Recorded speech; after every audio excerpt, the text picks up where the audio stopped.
तर पाकिस्तानला सणसणीत चपराक लगवण्यासाठी भारत सज्ज आहे आणि भारत आणि पाकिस्तानमधल्या युद्धजन्य परिस्थिती एकंदरीत बघितली तर सागरी सुरक्षा व्यवस्थेवरती सुद्धा विशेष लक्ष दिलं जात आहे।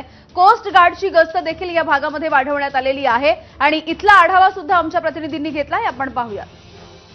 भारत आणि पाकिस्तानमधली सध्या युद्धजन्य परिस्थिती पाहता सर्वत्र अलर्ट जारी करण्यात आलेला आहे। सर्व सुरक्षा यंत्रणा अगदी सतर्क झालेल्या आहेत आणि अशा पार्श्वभूमीवरती जी कोस्टल सिक्युरिटी म्हणतो ती देखील महत्त्वाची असणार आहे आणि जो किनारपट्टी भाग आहे त्या ठिकाणी देखील गस्त वाढवण्यात आलेली आहे। ज्या बोटी किंवा ज्या मासेमारीच्या बोटी साधारणपणे समुद्रामध्ये जातात त्यांची देखील तपासणी अगदी केली जात आहे। कठोर कारवाईचे निर्देश देखील यावेळेला देण्यात आलेले आहेत। जर आता आपण बघितलं सध्याच्या घडीला तर समोरच आपल्याला कोस्ट गार्डची बोट देखील दिसते आणि ज्या बोटीच्या मार्फत समुद्रामध्ये गस्त घातली जाते, ज्या लॉन्ची म्हणतो किंवा ज्या बोटी म्हणतो मासेमारीसाठी जाणाऱ्या त्याच्यावरच्या खलाशांची देखील तपासणी केली जाते, बोटींची तपासणी केली जात आहे।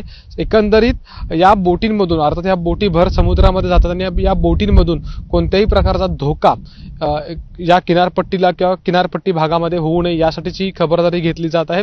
रत्नागिरी जिल्ह्याचा विचार केला तर साधारणपणे 16 लँडिंग पॉइंट्स आहेत आणि या ठिकाणी पोलीस यंत्रणा असतील, कोस्ट गार्ड असतील हे सतर्क आहेत आणि मुख्य बाब म्हणजे साधारणपणे 700 किलोमीटरपेक्षा देखील जास्त किनारा 720 किलोमीटरचा जो किनारपट्टी भाग आहे तो कोकणातला आहे आणि अशा वेळेला एकंदरीत खबरदारी सध्याच्या घडीला घेतली जात आहे। नागरिकांना देखील तशा पद्धतीच्या सूचना केलेल्या आहेत।